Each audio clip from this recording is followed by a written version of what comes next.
Well, hi everyone, and welcome to Buffett and Beyond Research, and we're going over Apple Computer today. And why have we gone over Apple Computer today when we've gone over it about 6 months ago? Well, because it's up about 36% in the past 2 months. So let's take a look.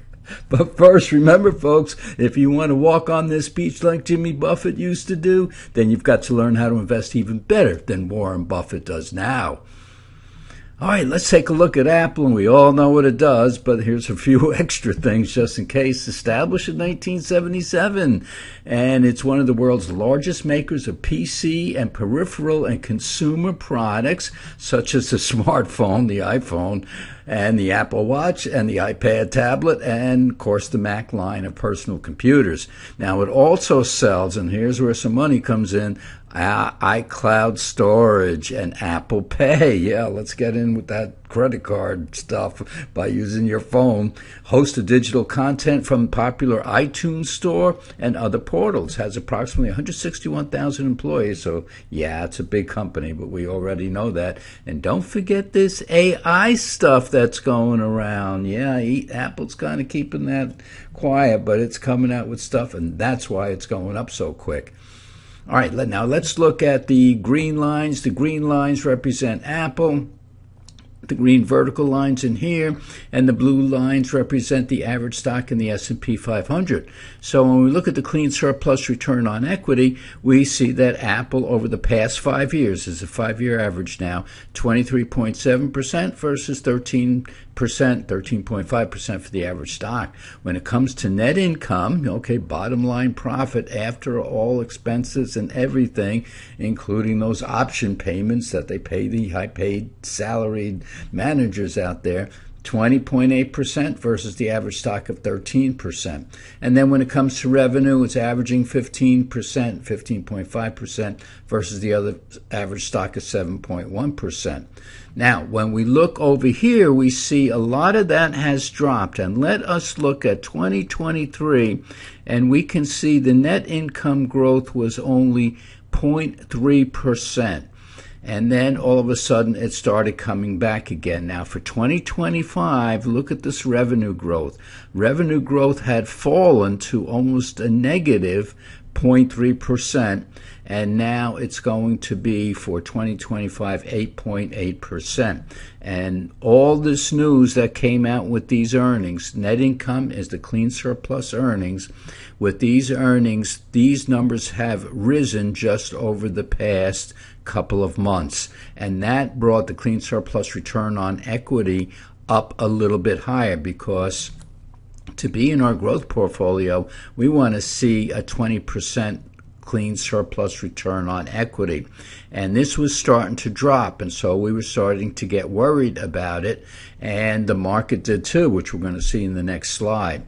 But here's one thing I want to show you. Usually I don't show you owner's equity, but this time I am, because there's something that's very, very important here. Owner's equity is, think of your bank account. It's the amount of money you actually have in the bank in order to earn interest, if we're talking about banks. So when we look at a company, we want to make sure that this owner's equity is growing, because as long as it's growing and it's doing things right, it will bring in, all the way over here, more revenue. So this is a very, very important number, the owner's equity. What I've included here is, which you don't see in the other stocks that I go over, because it's important right here, the owner's equity growth. Look at this growth, averaging 19.7%, and it's growing, well, on average, 19.7%. In 22 and 23, it really grew, and then it slowed down, but these numbers have been raised, and that's why this stock is doing so well. So owner's equity growth is the amount of money, think of your bank account, the amount of money that you're putting in your bank in order to earn more revenue. So if they kept putting more money in the bank, it was going to make more income or make more revenue, which would in turn make more income.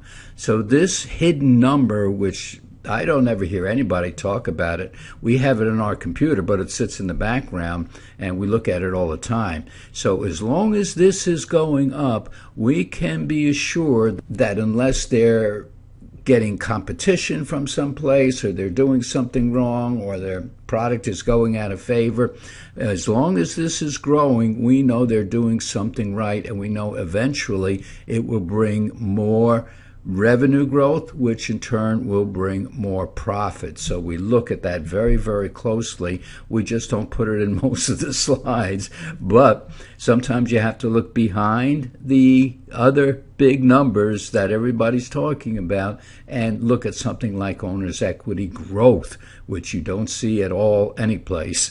And years to pay debt, let's come over here. This is Buffett's rule of thumb. If a company takes all the money it's making, puts it back into itself in order to grow, how many years will it take to pay off its debt? This is 1 year. His rule of thumb is 5 years or less. Our rule of thumb is 3 years or less. This company can pay it off in a year, which means we don't have to worry about debt when interest rates go up. It doesn't have to take a lot of its research money in order to pay off the higher interest on the debt.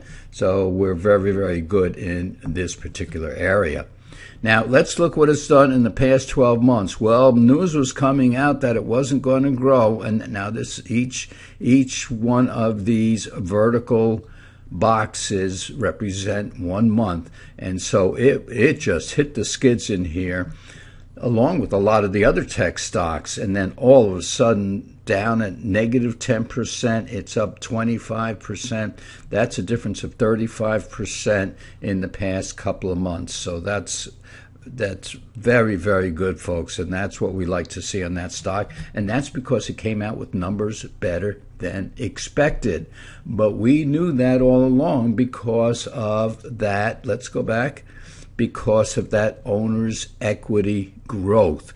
We saw this growth in here, and we said, okay, they're going to make money someplace. They're not falling apart. We didn't hear anything like that, and so we knew that that would bring up the revenue, which would bring up the net income. So that's what we're looking at with Apple. But still, overall, we are still looking about this decline under 20% here. Is Apple too big to continue to run with the big dogs? You know, we're talking about the semiconductor stocks that are all the rage right now. So we're still looking at this. We're not praising this stock so much that we're not keeping an eye on it.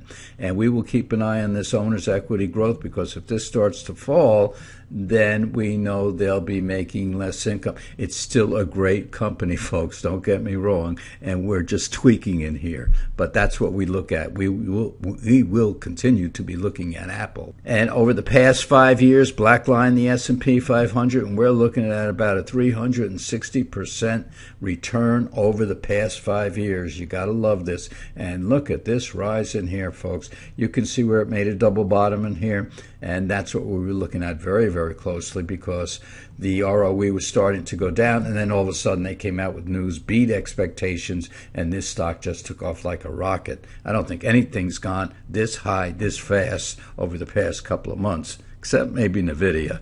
And folks, just remember that our goal is to build our wealth faster and safer with better than average stocks. And yes, Apple, even with the clean surplus ROE of 18-19%, the average stock is 13%. So Apple can actually be in our portfolio for quite a while yet, as long as it keeps that ROE up there and it's making better than an average stock. It will help our portfolio. Okay, folks, that's it for now. And remember, if you want to live on this beach that this ship is sailing to, like Jimmy Buffett once did, you've got to learn how to invest even better than Warren Buffett does now. Okay, folks, go out, have a great weekend, be safe, and we'll see you back here in a couple of days.